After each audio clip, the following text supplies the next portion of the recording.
10, 9, 8, 7, 6, 5, 4, 3, 2, 1. Liftoff.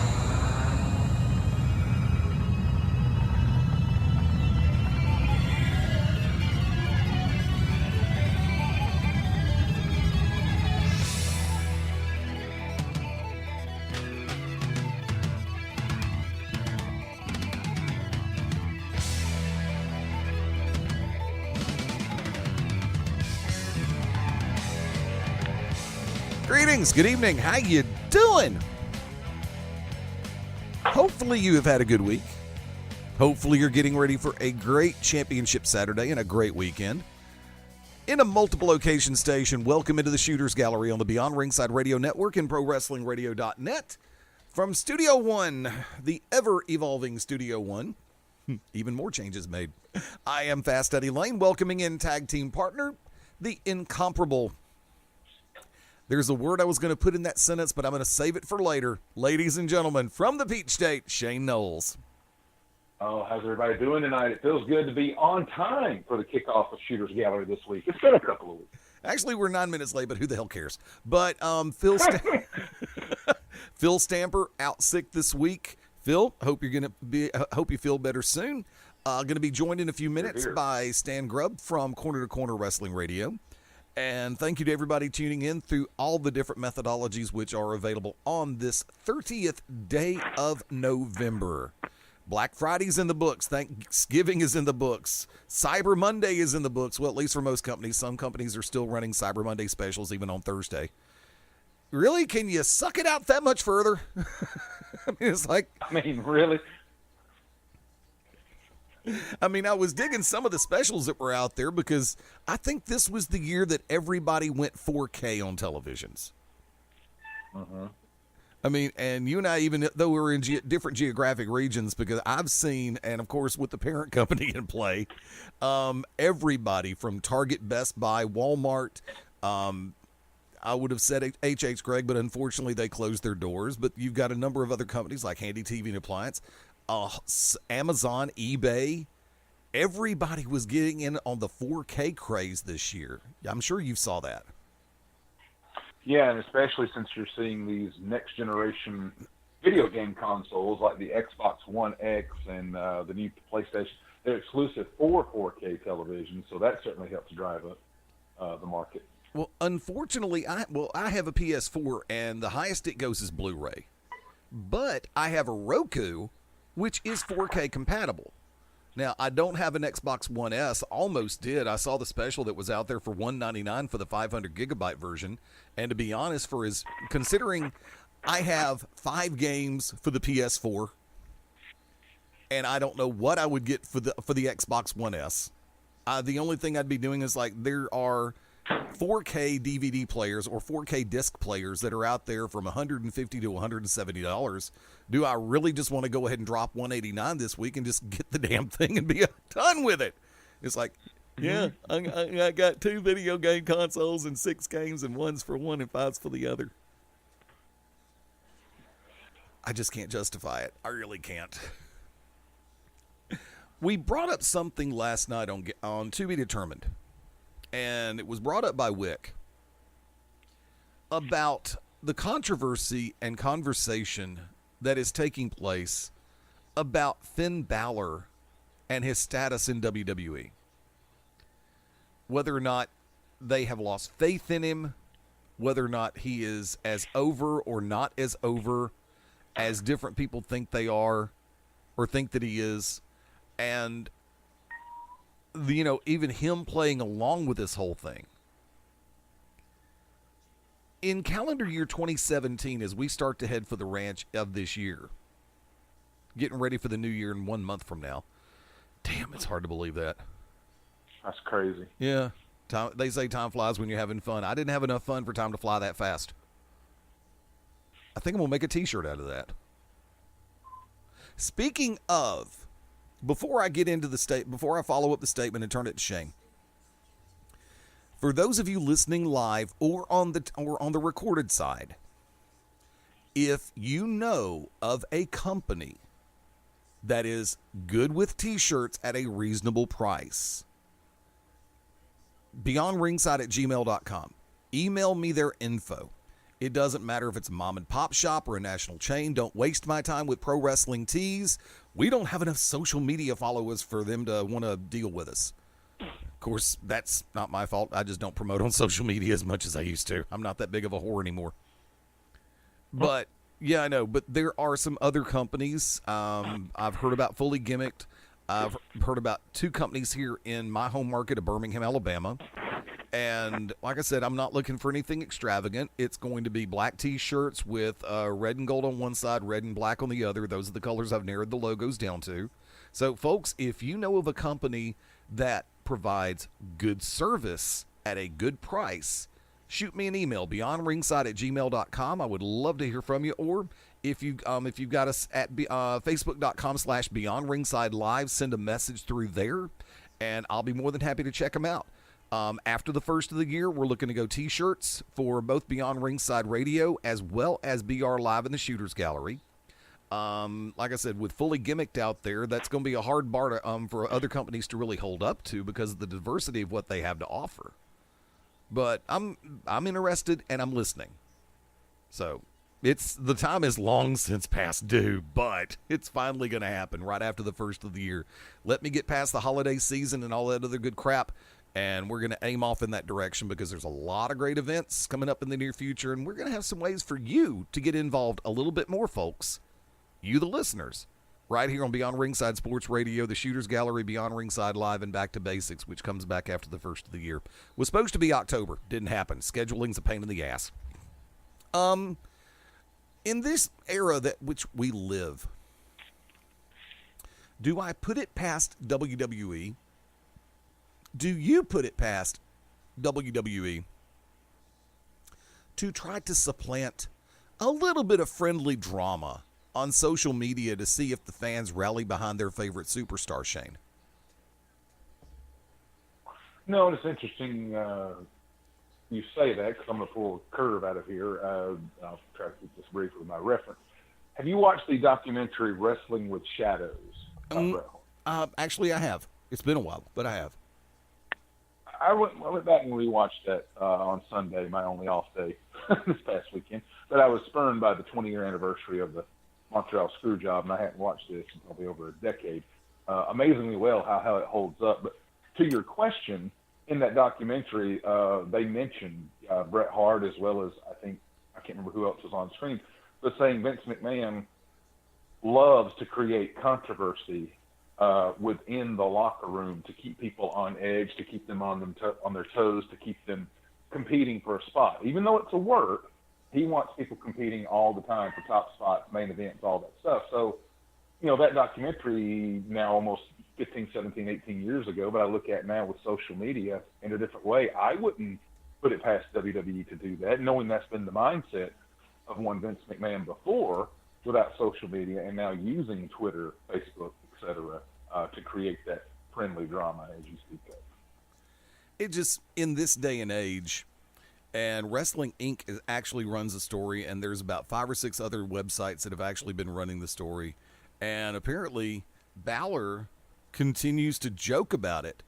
I believe that he had made a change on his Twitter account, and apparently it was originally supposed to be Finn Balor, Brock Lesnar for the Universal title at Royal Rumble. That was some of the reports that were going around. And then, lo and behold, apparently there's the word going out that the match had been nixed and they're going to change different directions. And I kind of went off last night for a minute on TBD. Us go off on To Be Determined? I don't think we've ever done that before, have we, Shane?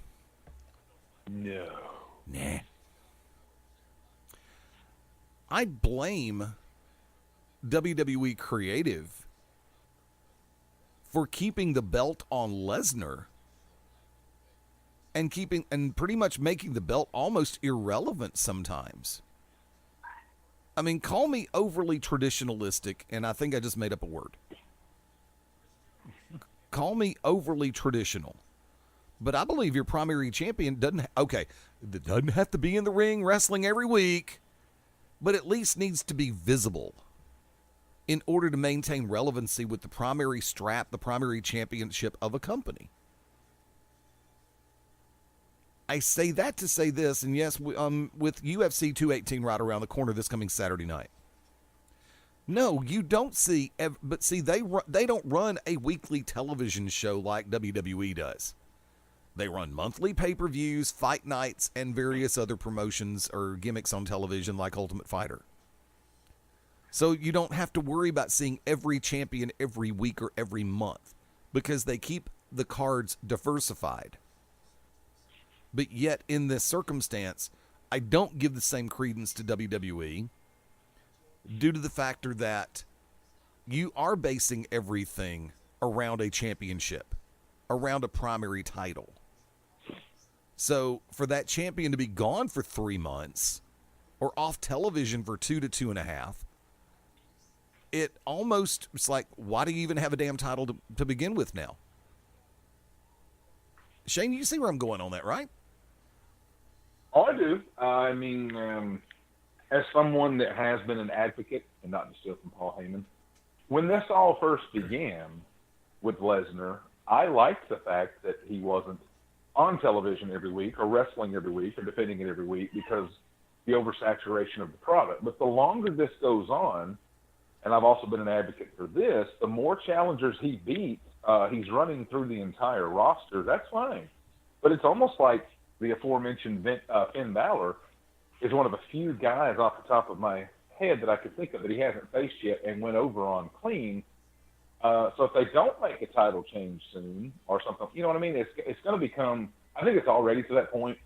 No one believes anything that can beat Lesnar. I think they had something with Samoa Joe over the summer at Great Balls of Fire. But since then, I just don't feel like, even with the matchup with AJ Styles, you didn't get the sense that, okay, Lesnar's in real trouble here.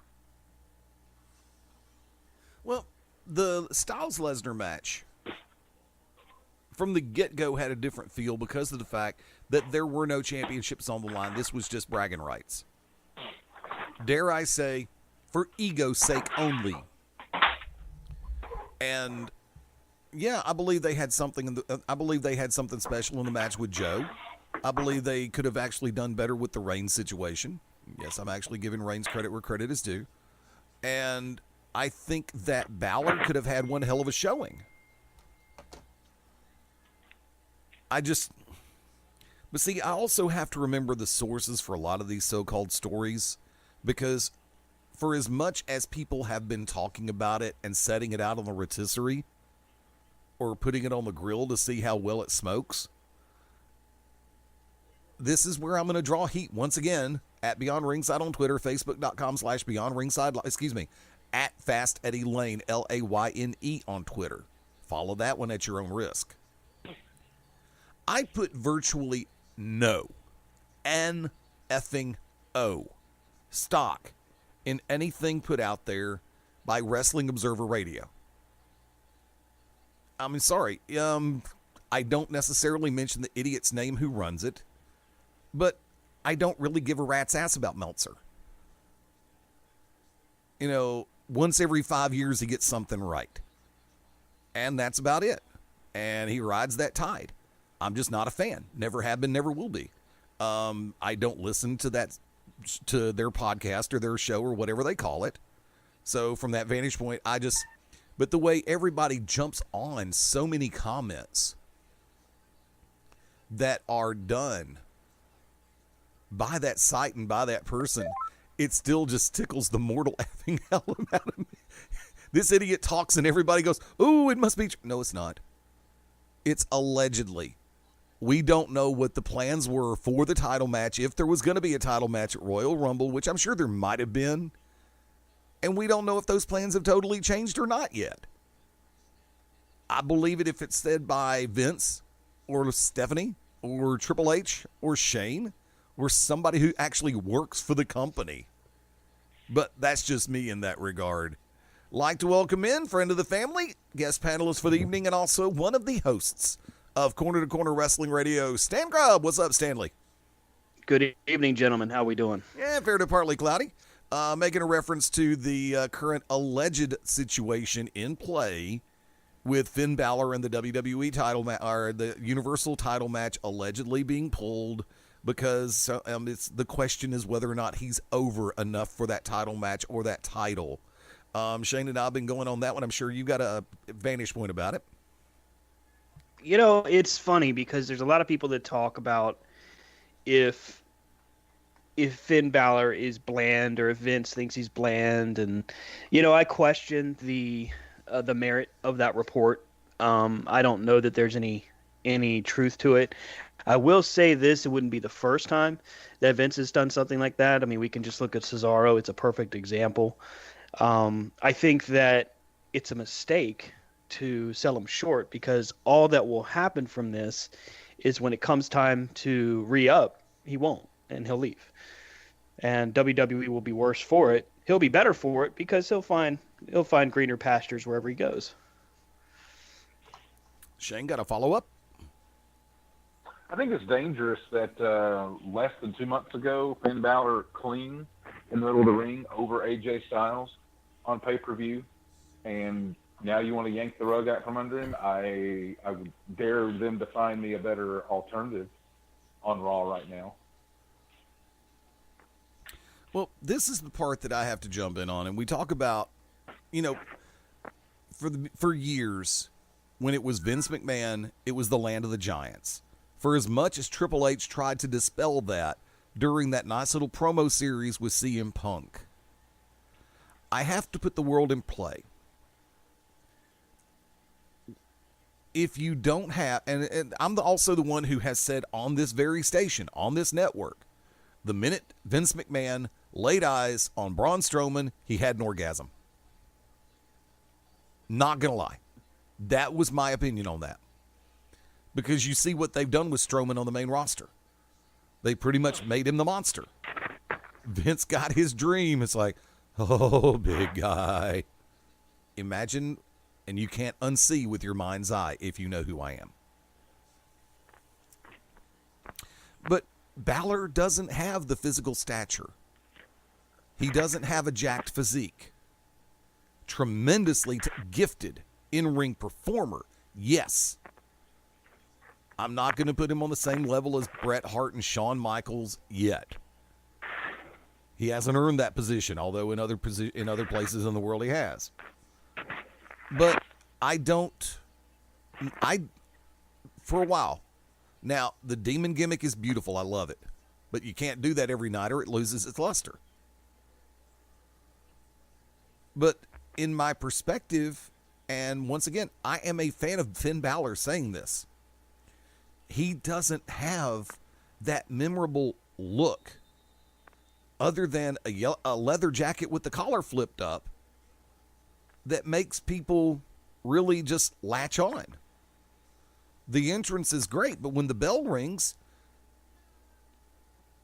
he kind of gets lost in the shuffle, in my book.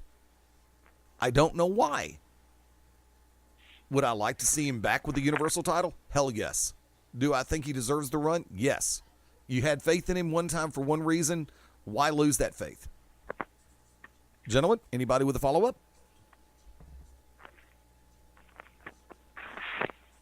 Okay. I think a lot of it is based off what perception is, and perception is reality in the industry right now. If a report comes out, regardless of who it comes from, that Vince doesn't buy in, that's what we're doing now. We're talking about it. I'm not sold that that's really the case. I think they are flooded right now with main event story that they can't get out of their own way. Because if you look at what they're doing with Braun and Roman and Brock and Joe, it's Seth. I mean, the list goes on and on. Unfortunately, Finn is on the outside of that bubble. I don't believe that that's something that happens after WrestleMania. I think he's on the main event role after WrestleMania is done. I just think that, maybe I'm coming off as a true believer, I guess, but I just think that they have so much already invested in other things that they're not necessarily writing them off, but they have to get past that stuff before they can get into anything else. I'm going to shift topics for a second, and I have to ask this question. The three of us are football fans. We both watch college. We both watch some pro. Has the head coach of the New York Football Giants, with his statements that were made earlier this week, lost any and all believability and credibility with the comment that he had made about why and how as it pertains to Eli and Geno Smith? Shane.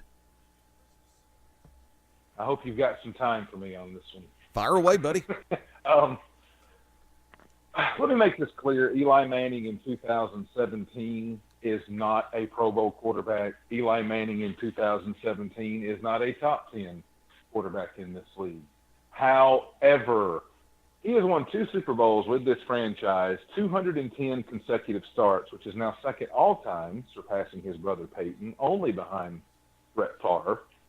I can't remember a guy catching so much flack when all your top weapons are out. Odell Beckham Jr., gone. Brandon Marshall, gone. David Harris, gone. Starting running backs, 2 of them, I believe, are gone, with a rookie tight end. Again, this isn't the league for excuses, but that team has hardly any skill players. I don't care who's under center. And you drafted a kid from California, Webb, in the 3rd round. If you felt like you wanted to make this move because the season is lost at 2-9 to see what you've got in the rookie, I could accept that. But to go to Geno Smith, who has some statistics that would make Colin Kaepernick look like Fran Tarkenton, is ridiculous. And the fact that now you've seen the Giants owner, Mr. Mora, come out and say, we didn't handle this properly because it was presented to Eli. You can keep your consecutive game started streak going, but we're going to pull you after the first quarter or second quarter to play Geno and or Webb. And I thought Eli's response was perfect. No, if I'm not your quarterback for the whole game, then I'm not your quarterback. Go ahead and do it. And for a guy that came in the league the same year, Phillip Rivers, who's usually very quiet on everything and just plays, I thought it was telling for him to say that yesterday, that this was pathetic and disrespectful for a guy that's been there 13 years, played that many games in a row, won them 2 Super Bowls, played through countless injuries for that team, and handled the media in New York as well as all the – I mean, this guy's been ripped amazingly for over a decade. I've never seen him shoot off or pout. Cam Newton. That's a different story. Sorry, Stan. I'm not taking a shot at the team. Ouch. Ouch. But, I mean, for real, for the way he's handled that New York media without ever coming out and blasting anybody in consideration of what's been said about him, I do find it a little bit pathetic and disrespectful because it's not like he's having a terrible season with his full cast of weapons around him. So I don't know.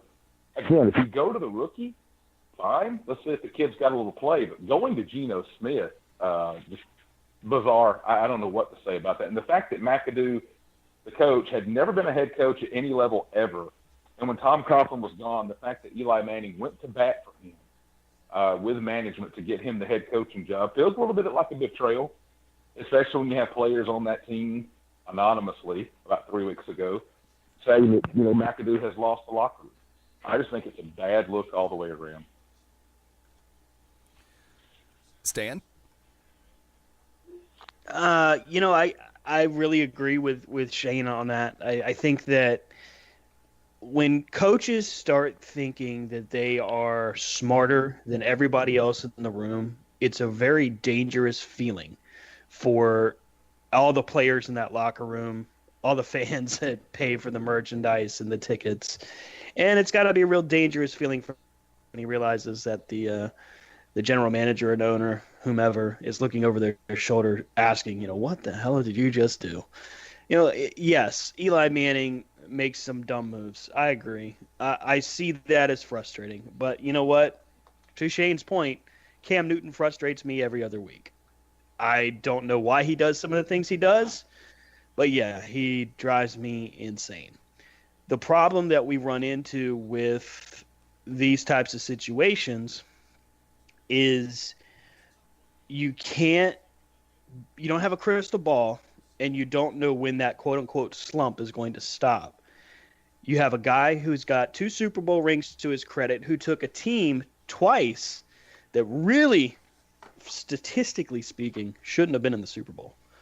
But they went, and they won. And that you don't necessarily have to be Fran Tarkenton or Joe Montana, but you have to be a leader of men, and you have to be able to get your team to rally around you. And if there's anything that Eli Manning has proven, it's that he can lead his team. And I think it's a huge sign of disrespect to him. And ultimately, the sad thing is Washington sports, the radio stations up here are all talking about how they think Eli could come to Washington. No, God, no. Please. Please, no. I have to handle the whole doldrums Mondays after Washington, screws the pooch so many different times. The last thing I want to see is another situation like with what happened with Donovan McNabb. No, thank you. I'll pass. Story from Wednesday, courtesy, I believe it was Brian Knobloch. Let me double check that. Austin Knobloch, I'm sorry, at NFL.com. New York Giants co-owner John Mara says changes are coming to the team, and in the words of Mr. Knobloch, he hinted that Coach Ben McAdoo's job could be in jeopardy before the season ends. When asked by reporters Wednesday if McAdoo's job is safe for the remainder of the season, John Mara replied, quote, "There's no guarantees in life," end quote. He added that the Giants, quote, "obviously have some decisions to make this offseason," end quote. Further pressed on McAdoo's performance this season, Mara followed up by saying, quote, "We're 2-9. We're 2-9, okay? I'm embarrassed about that. Nobody's doing a good job." Now, end quote, by the way. I really, in my personal opinion, number one, Eli has had a great run. Is it Hall of Fame worthy? Yes, he's won 2 Super Bowls. I mean, how many records does he have other than being second on the Iron Man? He's managed to put together some good stats. Take away the 2 Super Bowls, what has he done? What kind of statistics does he really have? Is that going to get him the nice little jacket? The Super Bowls will. The stability will. Eli, in my opinion, and I'm going to get crucified for this, and I don't care, Eli is more of a game manager. Big fat hairy deal. So was A.J. McCarron. He won a national championship at Alabama being I mean, really, let's get real here. I mean, your good quarterbacks don't always have to be flash and dash. Your good quarterbacks know how to run a situation. Well, look. So what if Eli Manning, for the most part, over the time he's been in the NFL, has the same personality as a department store mannequin? Eli Mannequin. Ooh, like that, keeping it, don't touch my line. In the words of Tony Stark, don't touch my stuff. But I mean, really, as far as it goes, win, lose, or draw, he has about the same range of facial expressions, vocal inflections, and outward emotion as Jay Cutler and Tony Romo. But I'm not taking anything away from the guy. I mean, remember, we live in the world of pro wrestling over here on the station, and we visit everything else because we can, not because we have to. Go ahead. I'm not a Giants fan, but I want to thank Eli Manning for what he's done, because if not, Tom Brady and Bill Belichick would have 7 Super Bowl titles, and that would be insufferable. Yeah, I know. Well, maybe Brady would retire sooner if get rid of him that way, and he can go off and go humping off into the sunset with L. His throw and catch to David Tyree in that Super Bowl in 2008 is still the most excited I've ever been in an NFL game that didn't involve my team. Yeah, I'm beginning to worry about the Dolphins all over again. Tank. Just tank. Don't try to beat Denver this weekend. Just tank. Yeah, but if you have the opportunity, why not? If you can beat The them, opportunity to win? yes. I mean, I know the name of the game is to win here, and that goes against all, sportsmanship. But we're 4-7. I don't want to see a 7-9 and an 8-8. Oh, you just missed the playoffs, and you're also going to get a crappier draft pick. Yeah, try to go 4-12. Pick top 10. I'm on board with that stuff. I mean, I guess other than outside that playoff appearance last year for the Dolphins, over the course of the last 15 years, I've seen so many 6-10, 7-9, 8-8 where they break my heart in late December and don't make the playoffs and don't get a good draft pick. That I'd rather see them just cash away the season. I know that sounds morbid, but Yeah. Hey, look what happened in the NBA. I mean, I guess that's the NBA. Yeah, if you're not one of the top 2 seeds in the conference, you want to be one of the bottom 2 or 3. You don't want to be a team that's the 8th seed or just missed. Unless they're really doing a pure lottery, and then you have any chance all the way across the board. And here's the funny thing about the Manning situation that really just irks me. Can anybody listening, live or replay, please tell me something outstanding that Geno Smith has done in his time in the NFL? Please. Be a nice punching bag for a teammate with the Jets. Yeah. Oh, wow. I mean. But wow. Why turn the reins over to Geno Smith when he's already shown that there's not that much there to be an NFL quarterback for him? Why not give Davis Webb the playing time? Start the rookie. Yes. Why not? If you're going to yank a virtual Hall of Famer to say we need to work on tomorrow, give the rook the ball. Crazier things have worked. So, logistically speaking, go ahead. No, I want to pose a question to both of you. We assume that Eli Manning is not done. Probably his tenure with the Giants is done. Which situation do you think is better for next year? The Denver Broncos, that good receiving core, that good defense, so they just need someone comparable under center? Or the Jacksonville Jaguars, again, good defense, up-and-coming team where his old coach Tom Coughlin is now running things. Which would you rather see Eli take? And I know that in Denver, you may not want to follow in Peyton's footsteps, but it seems a little tailor-made as well. I'm about to say, because you couldn't pay me to go to Denver. I am not following Big Brother one more time in this world. Give me Jacksonville. Me personally, I was going to say, I'd rather see him in Jacksonville. Stan? I think he'd be more comfortable in Jacksonville. I think he'd be happy to play for Coughlin again. Most people do like to go to Florida when they retire. I mean, come on.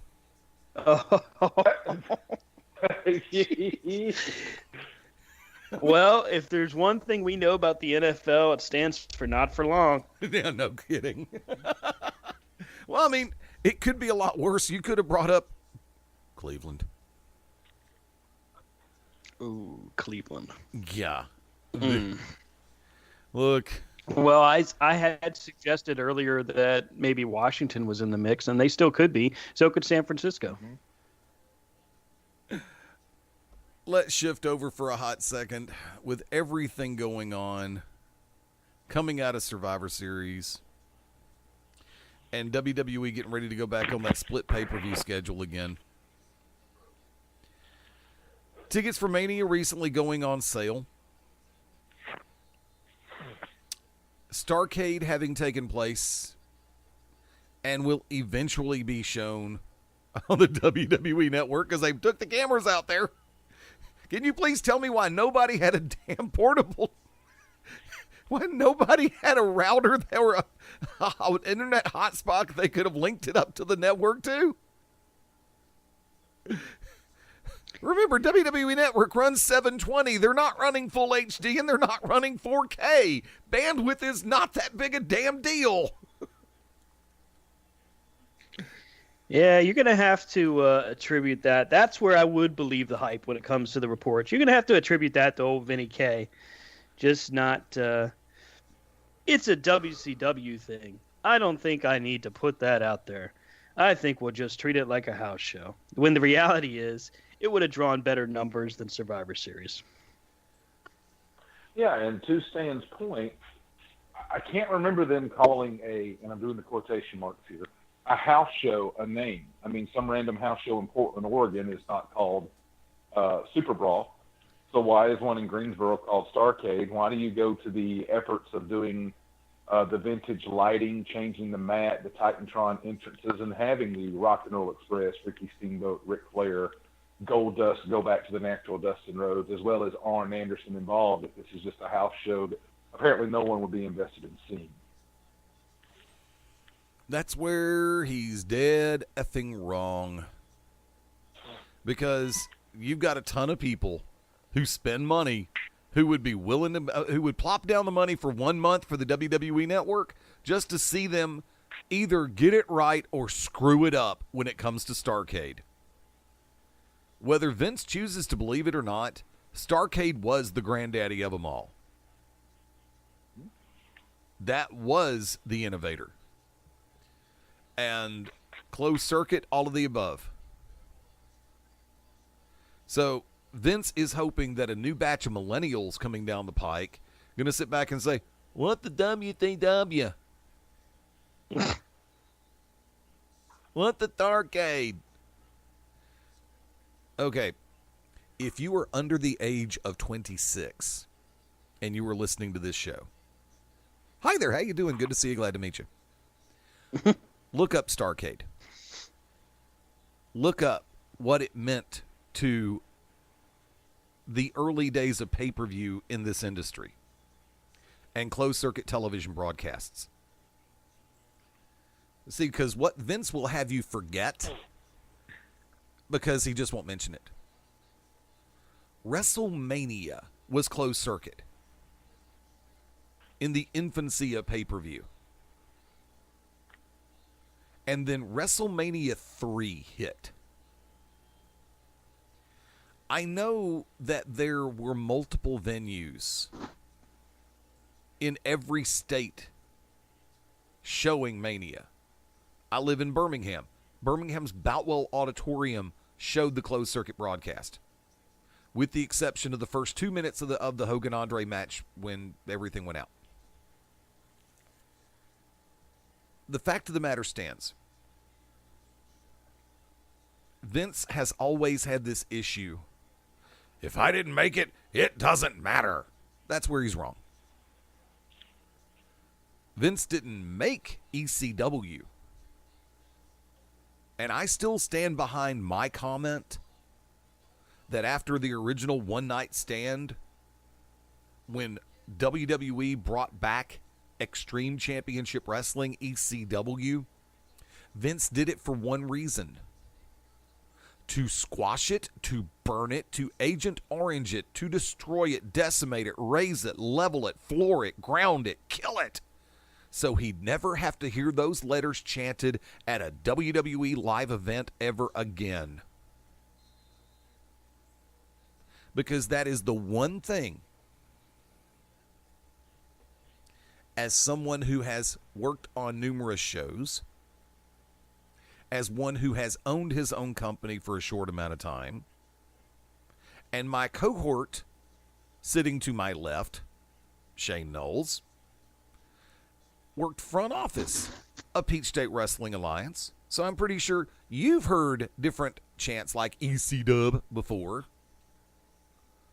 Stan, you've been a fan of around this industry for a while, just recently getting your feet wet as far as an announced team commentator's position. I'm sure you've heard and or chanted just like every one of us has one time or another. EC-Dub. That would be, yeah. I mean, if I run a company, now granted, okay, now let's just get real. If I were back in charge of RWA, if that was still a promotion under my belt, and somebody chanted the initials of a company in another part of my state, that would grate my ass. But to have a national company initials chanted, that wouldn't bother me. But if you own a nationally known company and lo and behold, the letters of another nationally known company are being chanted at your show, it gets old. Agree or disagree, Shane? I mean, if I'm Vince McMahon, I guess it gets old, but at the end of the day, even to this day, if someone chanted WCW and ECW, I'd be like, damn right, we own the entire tape libraries and the trademarks. Y'all go check them out on the WWE Network for $9.99. For the amazingly low price of only $9.99. It just baffles me, the WCW stigma. In his own bizarro world, I could understand maybe in, like, say, 1993, 94, when Lex Luger comes over, you want to call him the narcissist because you want to repackage him, no pun intended, on the total package, because you didn't create that. But it's 2017. There's going to be kids graduating in a year that were born in March of 2001 when WCW was put out of business. So, I mean, it's not a feud anymore. And I mean, I guess that's easy for me to say to a guy who probably spent a lot of sleepless nights wondering about the money his company was losing, and with Bischoff through Ted Turner's money put him and his family out of business. Don't you think enough time has subsided? And if you're going to do Starrcade, you either go all the way or don't do it at all. And I just thought that for those live in attendance, that's great. But, I mean, for a network that can show whatever it wants, I mean, we've seen house shows from Madison Square Garden from Japan at 10 o'clock in the morning on Saturday. You're telling me an event called Starrcade with those many returning names, and again, going through the trouble of doing the lights, the pyro, the ring, all that stuff, that couldn't be televised? What did they have to show that night? Was it a Saturday night's main event from 1986 when King Kong Bundy broke Hogan's ribs? That had to be shown? I mean, come on. Well, this is the one thing that I do have to jump on, and before I do, Stan, did you have a follow-up? No, I'm in complete agreement with you guys. I'm baffled as to why anyone. It's a good idea to just keep that under wraps and not put the camera to it, or at least not put the broadcast to it. The cameras were there, according to every source out there in God's creation. There were, I believe, 6 WWE cameras rolling. It was a house show. Oh, and one more thing to what Stan was saying. We knew WWE was doing Starrcade, 3 months ago? Yep. Like in August, that's when word started surfacing. So why even, get the buzz out? Why get a word going on something that you're not even going to bother to tell them? Well, we all know that the WWE is allegedly having financial difficulty. That's the reason why the pyro's been pretty much killed. And I know that it's not cheap to do an uplink. I mean, I was being facetious a little while ago. They still could have used a Straight Talk hub and it might have worked. Verizon definitely would have. HughesNet, screw that. I've tried that. That just don't work. Sorry.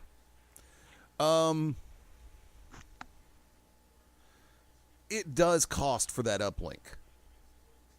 Especially, and you have to remember, with the amount that they have invested in the WWE network, you still have certain logistical costs that can't be avoided if you're doing live. I'm really surprised that they've held on to 205 Live as long as they have. NXT is a totally different animal because it is filmed and then loaded in.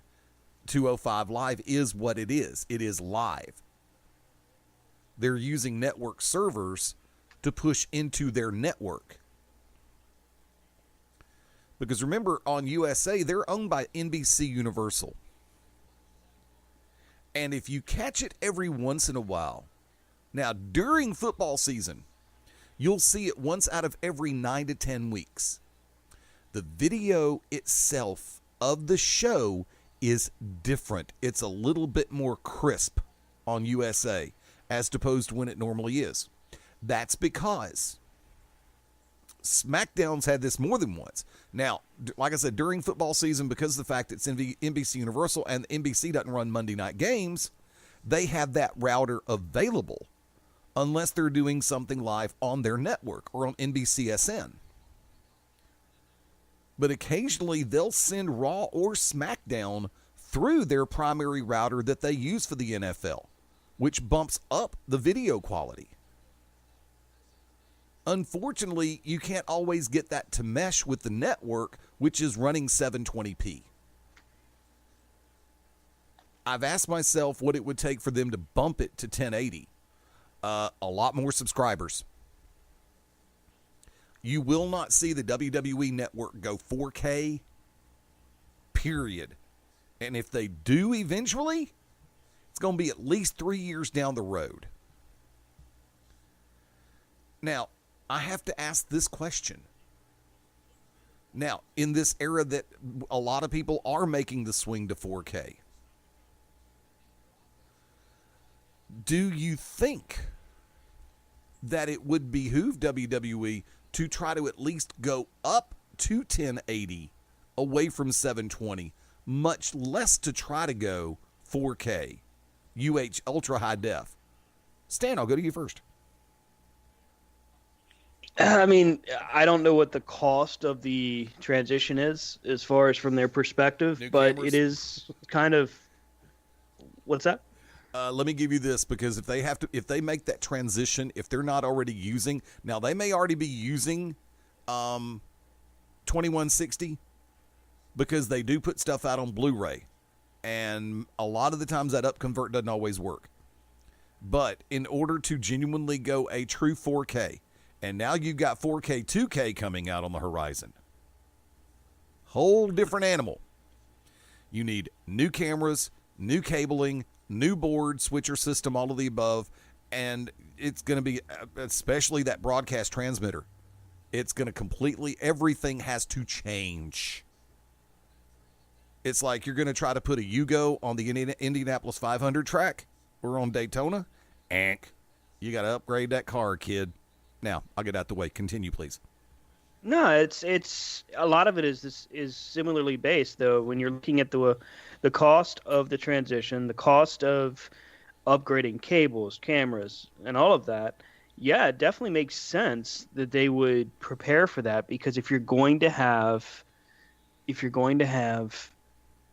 know, the over-the-top WWE network that they claim that it is at all times, you've got to start putting your money where your mouth is. And you know, they've already done away with pyro. They've already done away with, you know, they're cutting down on shows. They're cutting down on this, cutting down on that. And that's great. You know, good for them for trying to make a change. But the problem that they're running into is they still can't get out of their own way. They just, for one reason or another, they just can't seem to figure out, hey, you know, if we do this, it would make perfect sense, would make more money, would get more subscribers, because a lot of people, to Eddie's point, are upgrading to the 4K TVs because the cost of a 4K TV is dramatically changing in price. And by dramatic, I mean it is dropping, and it's dropping significantly each and every month. Yeah, let me jump in for Black Friday deals. I mean, yeah, give me 1 second, because I just bought myself my Christmas present this year, so nobody get me anything unless it's money. Walmart had and yes, I'm talking about the parent company, the Evil Empire, had a Philips 55-inch 4K high dynamic range HDR smart for $398. I was sold on this thing from square one because I did a little checking on it, and the numbers mesh. It was a great investment. But see, here's the funny part. The Evil Empire did a rollback on it because it was discontinuing. That not being discontinued from Philips, but just discontinuing from their sales floor. And they had rolled it back to $398, which was the exact same price as the 50-inch 4K HDR. So it's like, size matters. Give me the 55. Continue, please. There's so much of this, the questioning that really falls to, how bad do you really want to make it? How bad do you really want to be successful? You know, yeah, you've got your legacy to fall back on, and when you're WWE, you can always relax business for as long as you have. But hey, you know, there's a lot of companies out there that have done the same thing that ended up getting bought or closed or both. And the reason for that is because they felt they had a legacy that they could stand on and rest on. And this is the wrong industry to do it in. Actually, I don't know of any business that you could do that in, to be Right. honest with you. It's startling in the fact that they don't think about the little things like that. I mean, it's as sad as putting two accomplished main event performers in Sheamus and Cesaro in a tag team because you think you need to bolster your tag division. Never mind the fact that you just called up 3 top caliber tag teams and back one of the most legendary tag teams in your company's history. And Well, remember, Jeff did you get have hurt. one of the most popular from overseas. Well, Jeff did get hurt. That took out the Hardy Boys. Well, that's true, but I mean, if you've got all of these different things going on, and all this is, of course, before the brand split happens again, you have this opportunity where you could actually say, wait a minute, before we do anything Vinnie Mac and start splitting tag teams and getting crazy, let's think logically here. Let's think about what continuity is going to mean if we do this.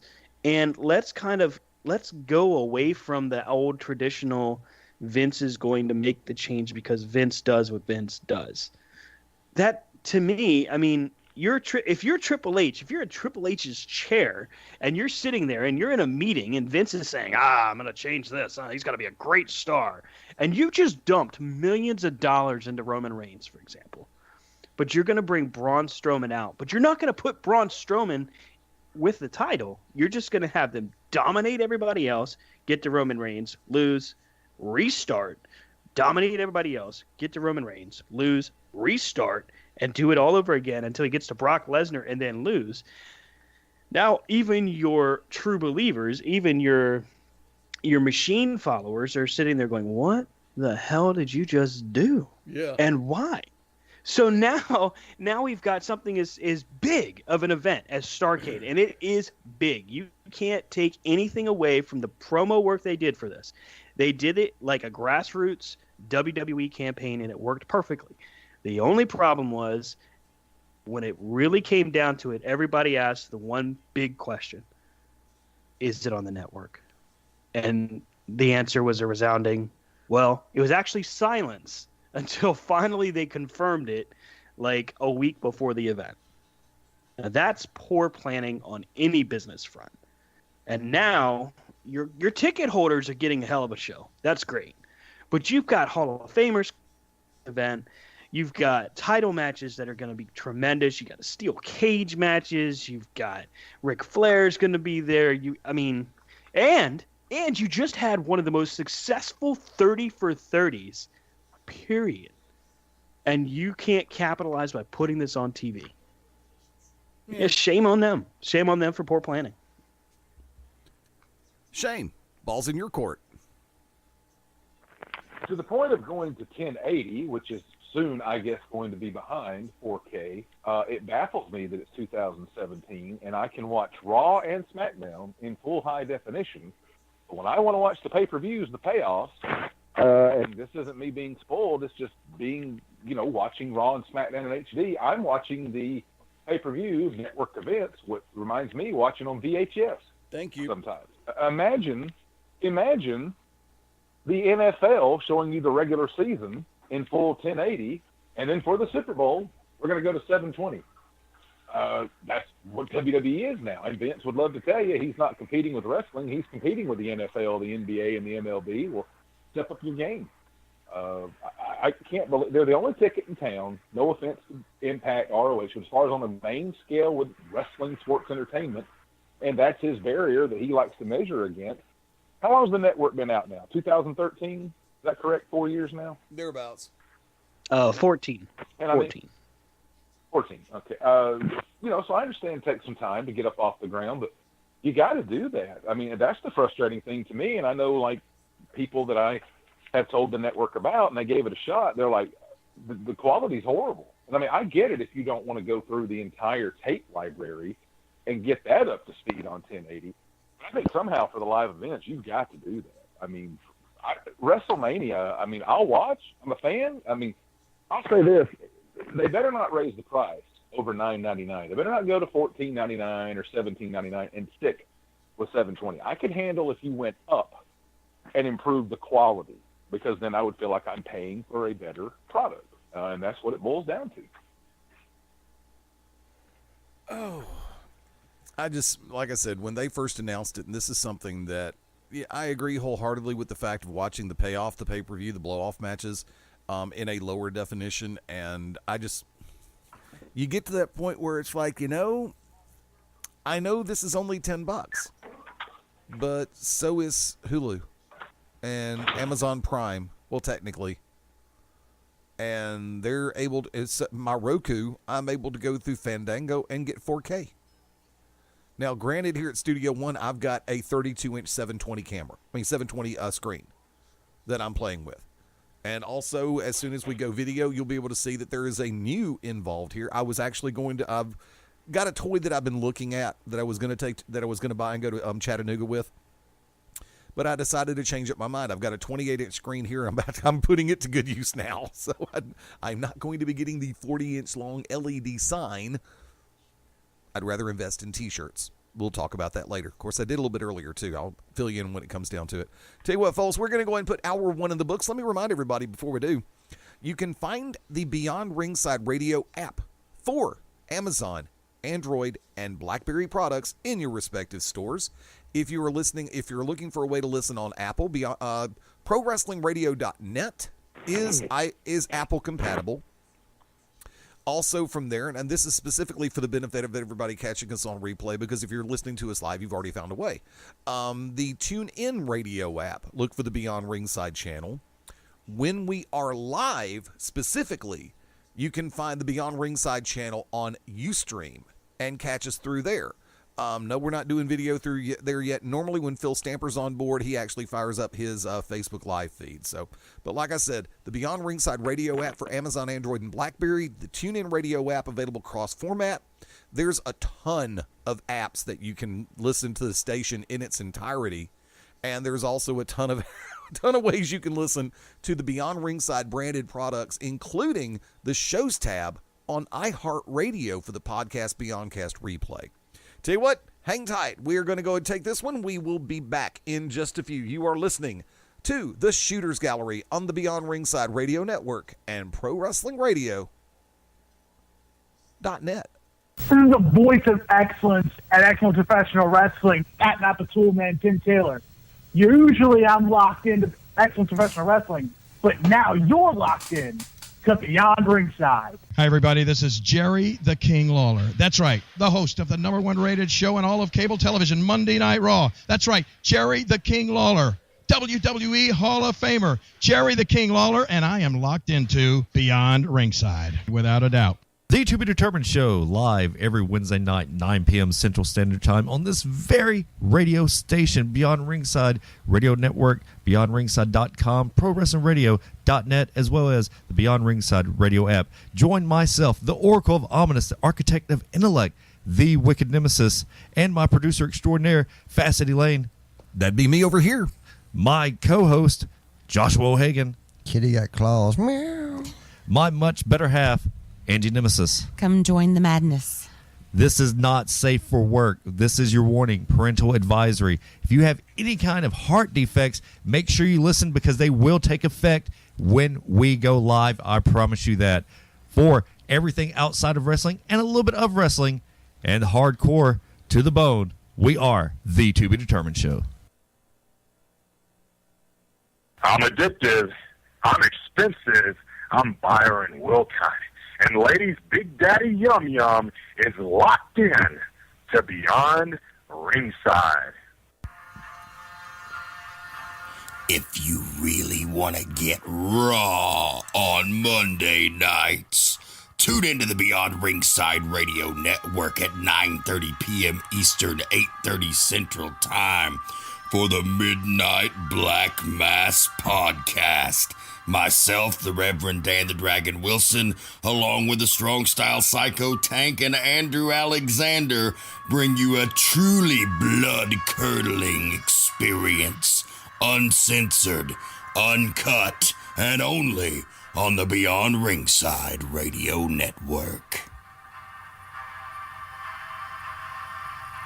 This is the bee's knees, the cat's pajamas, and the whole shebang. Johnny Gargano, and you're locked in to Beyond Ringside. The board is war, and you are locked into Beyond Ringside. What's up, everybody? It's Stan Grubb for Corner to Corner Wrestling Radio and the Beyond Ringside Radio Network. Hey, join us every Sunday night at 9 p.m. Eastern Standard Time as the triple threat of wrestling radio goes live every week, giving you their thoughts and opinions on the world of professional wrestling.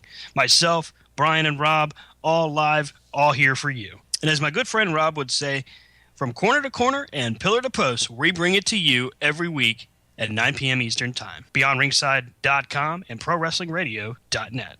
This is Kevin Kleinrock, WSX, XPW, and now Viva La Lucha, and you're locked in to Beyond Ringside. Ladies and gentlemen, this is Bill Behrens, and you're watching, you're listening, you're experiencing Beyond Ringside, and you are a better person for it. Trust me. Howdy, friends. It's the Magic City Motor Mouth Fast Eddie Layne with your invitation to join me, Mark Mabo Bowman, and Brooks Logan Sunday, 6:30 p.m. Eastern for Beyond Ringside Live. Wrestling, mixed martial arts, sports talk, and a whole lot more. Find us on BeyondRingside.com, ProWrestlingRadio.net, and the Beyond Ringside radio app for Amazon, Android, BlackBerry, and a whole lot more. Once again, that's Sundays, 6:30 p.m. Eastern for Beyond Ringside Live on the Beyond Ringside Radio Network and ProWrestlingRadio.net. This is Gabe Sapolsky from Dragon Gate USA and Evolve Pro Wrestling, and you're locked into Beyond Ringside. Ladies and gentlemen, wrestling fans from around the world, I'm Lightning Mike Quackenbush, the master of 1,000 holds, and you're locked in for Beyond Ringside. This is Harley Race, 8 times NWA World's Heavyweight Champion, first ever King of the Ring, and you're locked into Beyond Ringside.